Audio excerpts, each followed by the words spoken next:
So, as I was sewing, I thought here's a couple life lessons we should all be familiar with. If you go too fast, you get knots. Those are hard to undo while you're putting something together. If you don't pay attention, this is an old lesson, you can sew it to the floor, meaning you're going to start all the way over. And it might not work out. You get irritated. One thing my grandmother taught me is if you can't see to thread the needle, put a piece of white paper behind it and you can see the hole clearly. Meaning if you're in the darkness, find the light. It will help illuminate everything that you're trying to get figured out. We're a lot more durable than we think. I was pinning on my fabric and somehow stabbed into my fingernail, which didn't split, it didn't break, it just left a mark to let me know, hey, be careful. You can often pin things together, meaning you can bond yourself to something that you really need to stay away from just because you feel like it goes together. You have to put the back sides together to make it look like you see regular fabric in stores. Nothing is sewn right side out, it's inside out, which is funny because I sew differently. I pin inside out and I sew right side out so I can see what I'm doing. But like I said, I don't sew off of patterns. These are just a few little, as I'm sitting here getting back into my old hobby, it is actually allowing me to apply those lessons to life. It's the same as when I play in the kitchen and I make things. If it's a little off, it's disgusting. And that's for something as simple as tortillas. Just 4 little ingredients. And if it's not right, if you're not speaking the right love language, it won't come out correctly. And not everything goes together. My mom taught me that lesson. She said, I tried to make what you made and I used all the spices in the cabinet. And I was like, that's not how it works. And she goes, it was so disgusting we couldn't eat it. And I had to explain the difference between spices. What you would use for what. Like, some are the go-to for everything for what I cook. I don't know how everyone else cooks. But you have to be aware of what meshes well if you want a good outcome. And that's every relationship you're going to be in. If you're around people that aren't willing to compromise with you, bye. If you're not with people that are willing to listen to what you're saying about how they make you feel, bye.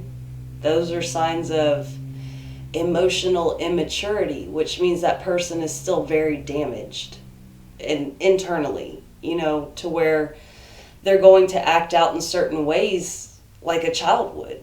I hear kids screaming all the time to get their way. Adults do this as well, but through emotional manipulation. They go quiet on you. All of a sudden they pop up on you. They're hot and cold. It's a love-hate relationship. And you're the whole time going through the crazy making. And before you know it, it's almost like you sewed it to the floor. Don't start back over. When you separate yourself from that, like I said in one of them, don't walk, run. Get out of town if you have to. I had to end up moving to where a certain person didn't know where I was. And it's because they had started stalking me and watching me and don't know if they know where I'm at now, because normally once somebody stalks you, they still can stalk you if you're in the same town. But my nights got easier. Sleeping became easier, And that boils down to be careful. Don't go too fast. My mom had taught me certain rules about relationships. That it took 3 days to see somebody, get to know them a little bit. It takes 3 weeks for them to start showing their true colors, and it takes 3 months to really see who they are, for their mask to start slipping, that they can't keep up the charade. And that's where don't sew too fast or you're going to get a knot. Then you have to slowly backtrack. If you find the courage to actually leave those situations that are not good for you, then unwinding the whole thing helps you to be able to move forward. And as you're untangling from the situation, be easy on yourself. You didn't expect the bad in somebody. That's why you allowed them in your life. You didn't see the red flags. It's like me. I thought it was a circus. I thought we were going to have fun. It happens. It doesn't make you stupid. It doesn't make you naive. It doesn't make you anything other than a hopeless romantic. You're searching for something in the world that most people are afraid of. And long time ago I expressed this, that people are fearful because they trusted people that they thought were supposed to love them. It's the same journey we're on right now. When you start realizing your family is not really your family and your friends are not really your friends, that puts a dent in your trust. And it's okay to take time to heal through that. That is actually a very intelligent thing to do. Because if you do like certain people I know, have a backup plan and you go from that one to that one to that one and you just can't ever be alone, that's a sign right there that you are needing to heal. You're needing to be alone. It is necessary for us to take time to contemplate past actions, the way we've reacted, the way that we could respond differently. It's okay to study, because that's what you're doing. You're looking back over everything and you're saying, what did I learn from that?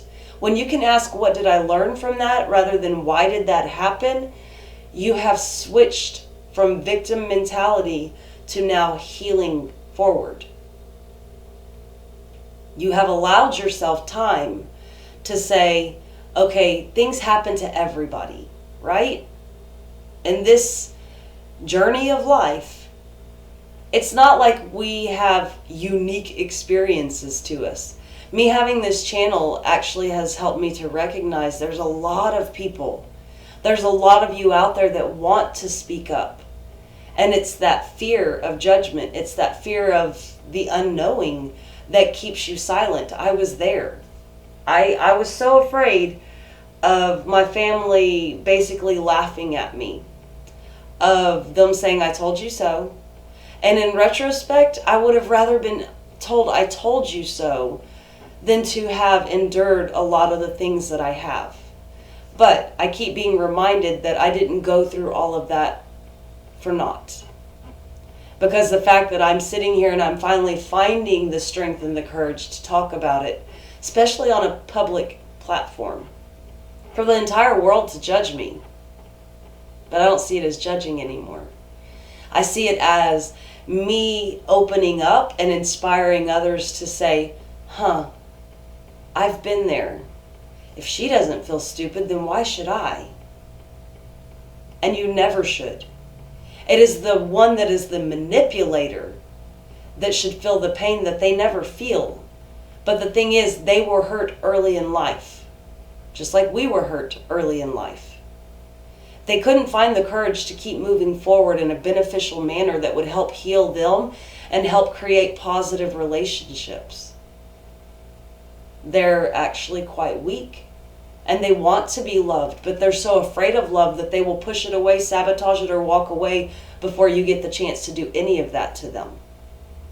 And that's sad, because the worst thing about people that are manipulative and have disorders, emotional disorders, they'll never have the one thing they truly want, which is respect, love, true admiration, others being genuine and open to them because they trust them.